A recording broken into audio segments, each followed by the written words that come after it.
महाकौशल के विजयादशमी महापर्व की पहचान बन चुके दैनिक भास्कर गरबा महोत्सव 2023 के 4 दिवसीय आयोजन का आगाज 17 अक्टूबर से हो रहा है। बीते 23 वर्षों से संस्कारधानी में दैनिक भास्कर गरबा महोत्सव ने त्योहार की उमंग और उत्साह को आस्था और संस्कृति के रंगों से जोड़कर एक इतिहास रच दिया है। 800 से अधिक प्रतिभागियों ने MLB के गरबा ग्राउंड में दैनिक भास्कर गरबा महोत्सव 2023 के लिए फाइनल रिहर्सल करते हुए जमकर धमाल किया। माता रानी की आराधना के स्वरों के साथ गुजरात के गरबा डांडिया रास के अद्भुत रंगारंग आयोजन के लिए प्रतिभागियों में गजब का उत्साह है।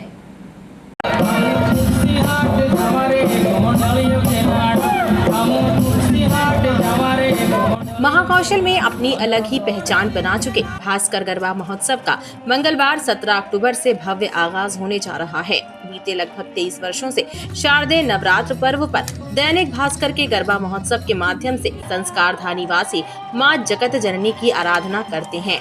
गरबा महोत्सव के सैकड़ों प्रतिभागी इस महोत्सव को भव्य और सफल बनाने में अपनी अहम भूमिका निभाते हैं। बीते कई दिनों से गरबा महोत्सव के प्रतिभागियों द्वारा गरबा डांडिया रास का प्रशिक्षण प्राप्त किया गया। सोमवार को मुख्य गरबा स्थल MLB मैदान में गरबा महोत्सव के सभी प्रतिभागियों ने ग्रैंड गरबा की फाइनल रिहर्सल की। एक साथ सभी प्रतिभागी जब मैदान में ढोल की थाप और गुजराती गानों पर गरबा और डांडिया रास की फाइनल प्रैक्टिस करने उतरे तो पूरा माहौल पारंपरिक वातावरण में बदल गया।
भास्कर गरबा महोत्सव के सभी प्रतिभागियों में उत्साह और उमंग नजर आया।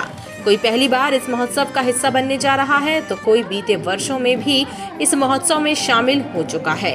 सभी प्रतिभागियों का कहना है कि अगले 4 दिनों तक भास्कर गरबा महोत्सव में वे जमकर धूम मचाएंगे और इस आयोजन को सफल और यादगार बनाने में कोई कसर बाकी नहीं रहेगी। मेरा फर्स्ट टाइम है दैनिक भास्कर गरबा में, मुझे बहुत सही लगा। मतलब 20 दिन आई हूँ तो बहुत मज़ा आया शाम की प्रैक्टिस में। और ये मेरा फर्स्ट टाइम है भास्कर गरबा में और यहाँ पर लोगों से मिलकर और गरबा के नए स्टेप सीखकर बहुत अच्छा लगा, बहुत मज़ा आया और मैं आगे भी रिपीट करता रहूँगा। 2 साल हो गए गरबा में आ रहे हैं। यहाँ पे जो सर है सिखाते हैं, बहुत अच्छा लगता है। अभी तो हम लोग, मेरी बेटी भी कर रही है, छोटी है, उसको काफ़ी अच्छा लगता है। उसी की वजह से हम लोग ज़्यादा आते हैं। मैं 4 से 5 साल से अपने हस्बैंड के साथ गरबे में आ रही हूँ आज यहाँ फाइनल रिहर्सल है, तो आज प्रैक्टिस का आज मज़ा ले लेते हैं। कल से जो उत्साह है वो हम देखेंगे ड्रेसअप के साथ, और हमारी प्लानिंग काफ़ी कुछ है। हम दोनों हस्बैंड ने प्लानिंग किया है सेम ड्रेसअप रखने की। नीमा कौरव है, मैं यहाँ पे पहली बार आई हूँ। मुझे यहाँ पे बहुत अच्छा लगा करके नए स्टेप्स सीखे, और ये लास्ट रिहर्सल थी, फिर 4 दिन गरबा चलेगा। मेरा फर्स्ट टाइम है, बहुत एंजॉय कर रही हूँ मैं यहाँ पे। दैनिक भास्कर की वजह से मुझे बहुत अच्छे से गरबा करने ही मिल रहा है यहाँ पे। हम यहाँ पे 4 साल से आ रहे दैनिक भास्कर गरबा में, और यहाँ का माहौल सबसे अच्छा होता है सारी गरबा के कंपैरिजन में। कैसे तैयार होना और गरबा करना, बहुत ऐसे लगता है कि कहीं बाहर जाके गरबा कर रहे हैं, दैनिक भास्कर गरबा करने आते हैं। तो भाई यहाँ बहुत मज़ा आती है दैनिक भास्कर गरबा करने में। हम हर साल ज्वाइन करते हैं। अभी कल से 4 दिन का फाइनल है, उसमें भी काफ़ी मज़ा आती है, तो सबको यहाँ आना चाहिए। भास्कर गरबा महोत्सव के प्रतिभागियों के साथ ही भव्य गरबा आयोजन को लेकर संस्कारधानी वासियों का इंतजार भी अब समाप्त हो गया है। अगले 4 दिनों तक भव्य गरबा महोत्सव के माध्यम से माता रानी की आराधना करने सभी तैयार हैं।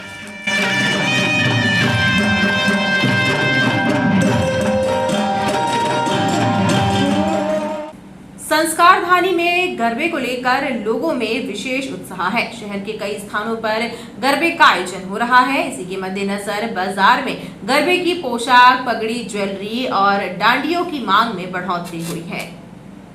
शारदीय नवरात्र में होने वाले गरबे को लेकर बाजार में रौनक छाई है। जहां पहले लोगों को सूरत और अहमदाबाद जाकर खरीदारी करना पड़ता था, अब उन्हें शहर में ही ढेरों वैरायटियां मिल जाती हैं। व्यापारियों ने बताया कि इस वर्ष मल्टी कलर ड्रेसेस के साथ thread and funky jewellery, mirror pattern और कौड़ी पैटर्न की विशेष मांग है। ये पूरी वैरायटी मैं बाहर से अहमदाबाद से लेके आता हूँ, और काफी % इस बार बहुत ज्यादा अच्छा क्रेज दिख रहा है इस मार्केट में, क्योंकि मेरा 90% माल कट चुका है। और इस बार मैं लेके आया था थ्रेड वर्क, फंकी ज्वेलरी वगैरह, कौड़ी पैटर्न, मिरर पैटर्न, ये बहुत माल आया था मेरे पास।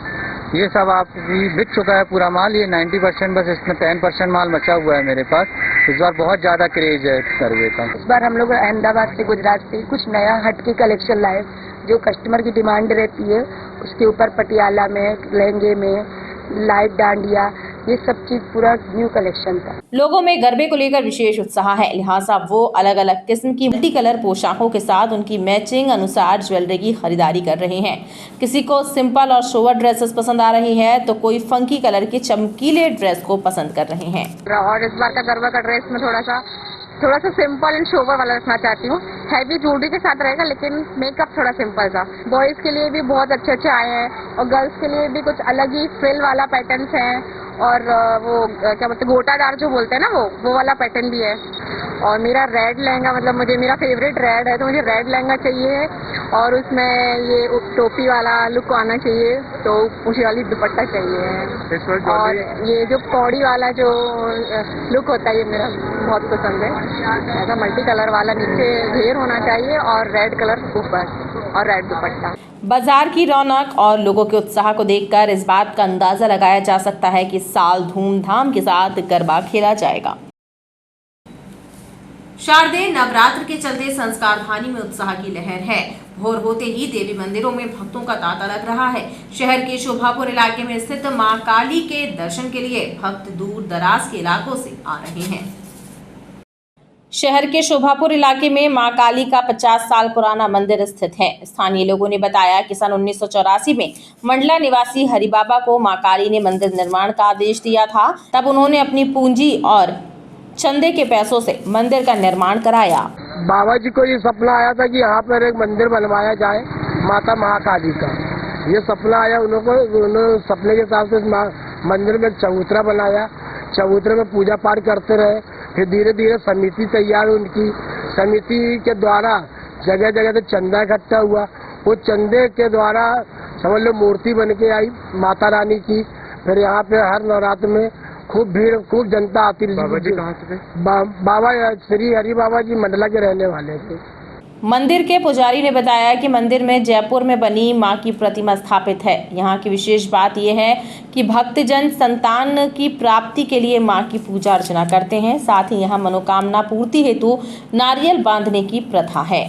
और इसकी ऐसी मानता है कि जैसे किसी को बच्चा नहीं होता है या कोई तकलीफ में है, कोई कष्ट में है, तो यहाँ पे लोग मनोकामना के लिए या घंटा चढ़ाते हैं, माता जी का श्रृंगार चढ़ाते हैं, जिससे उनकी मनोकामना पूरी होती है।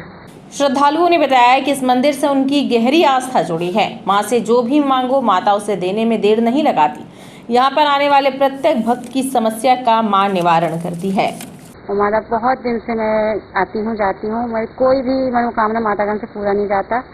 और अभी भी मैं कथा कर रही हूँ माता की मानता से। मेरे हस्बैंड की तबीयत खराब थी तो उनको ब्लड चालू हो गया था। मैंने माता से कहा कि मैं आपके दरवाजे में आके कथा सुनूंगी, मेरा हर चीज़ अच्छा हो। जहाँ मेरी इलाज के लिए तक व्यवस्था नहीं थी, मुझे इतने अच्छे से पूरा हुआ कि मेरे को कहीं से मेरे को नहीं पता कहाँ से किस तरीके से पैसे और इंतजाम हुआ। मेरा ऑपरेशन हुआ, मेरा आदमी खड़ा हो गया और हर चीज़ से आज मेरा आदमी व्यापार करने लगा। 2 महीने 1 महीने भी कोई चीज़ से परेशानी नहीं आई मेरे को। शारदीय नवरात्र के पर्व पर भक्त मां जगत जननी के दर्शन कर उनसे अपने मंगल और सफलता की कामना कर रहे हैं।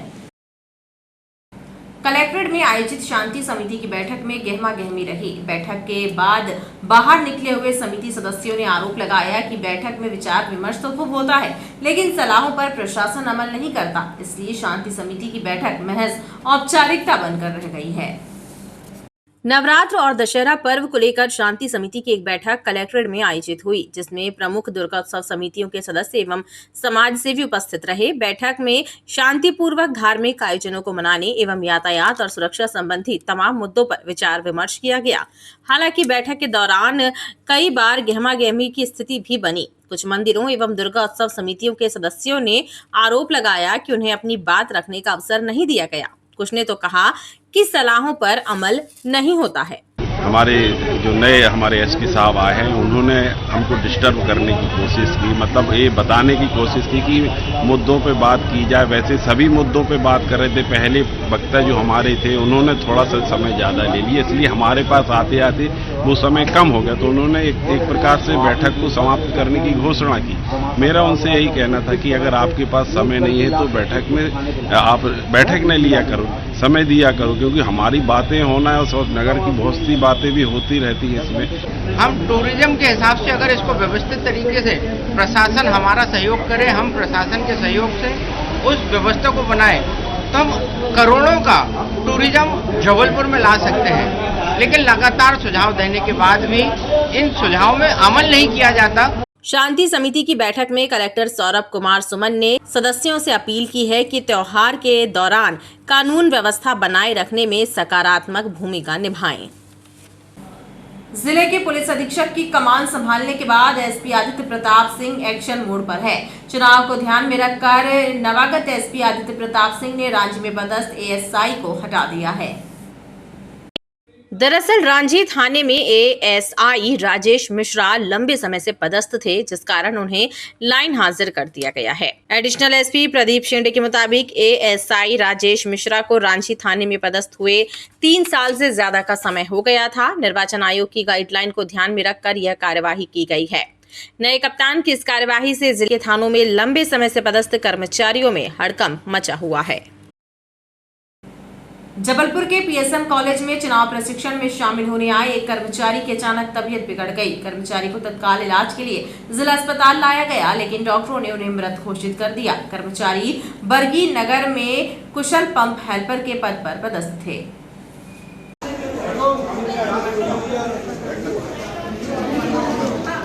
जबलपुर के पीएसएम कॉलेज में उस वक्त हड़कंप मच गया जब चुनाव प्रशिक्षण में शामिल होने आए एक कर्मचारी सालिग्राम नागवंशी की तबीयत अचानक खराब हो गई। कर्मचारी को तत्काल ही साथी कर्मचारियों ने एम्बुलेंस से इलाज के लिए जिला अस्पताल भेजा, लेकिन डॉक्टरों ने उन्हें मृत घोषित कर दिया। बताया जाता है कि कर्मचारी बरगी नगर में कुशल पंप हेल्पर के पद पर पदस्थ थे और अपने साथियों के साथ पीएसएम में चुनाव संबंधी प्रशिक्षण प्राप्त करने आए थे। कृषि विभाग के उप संचालक रवि आम्रवंशी ने बताया कि शाम 5 बजे के करीब नाश्ता करने के बाद कर्मचारी की तबीयत बिगड़ गई और उसके बाद उन्हें अस्पताल भेजा गया, जहां डॉक्टरों ने उन्हें मृत घोषित कर दिया।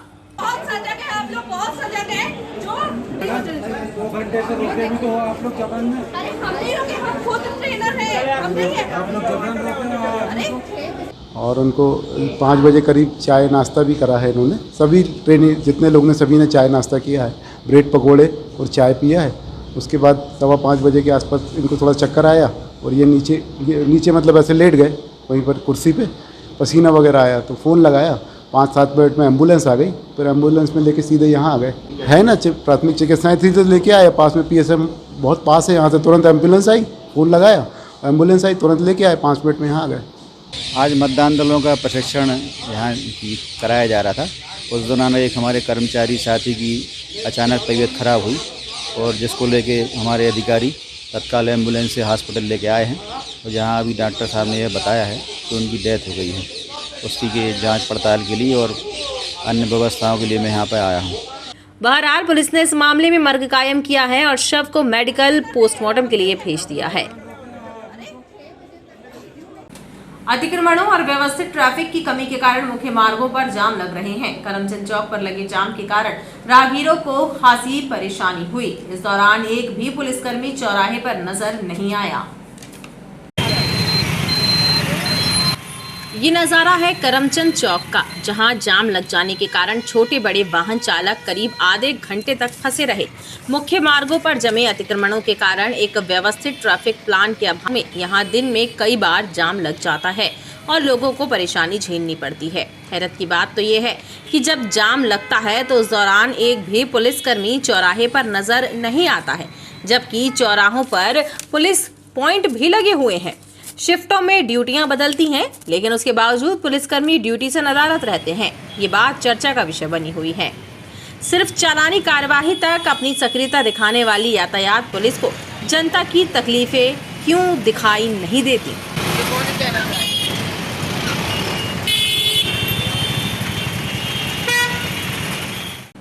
हनुमानताल थाना क्षेत्र राजीव नगर मोहरिया में एक 2 साल की मासूम बच्ची की संदेहास्पद स्थितियों में मौत हो गई। बच्ची का शव उसके घर में सोफे के नीचे बरामद हुआ। दरअसल दोपहर से बच्ची अचानक लापता हो गई थी, जिसके बाद बच्ची के परिजन, पुलिस और क्षेत्रीय लोगों ने साथ मिलकर उसकी तलाश की, लेकिन पुलिस ने जब बच्ची के घर की तलाशी ली तो बच्ची का शव घर में ही बरामद हुआ।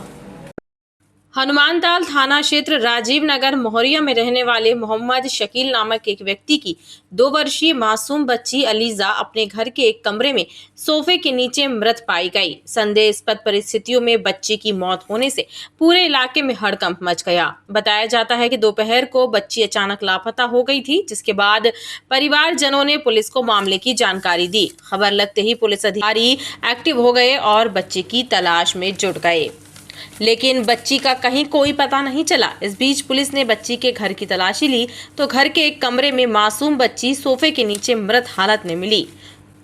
पुलिस ने बच्ची के शव का पंचनामा कर शव को पोस्टमार्टम के लिए भेजा है और पूरे मामले की जांच शुरू कर दी है।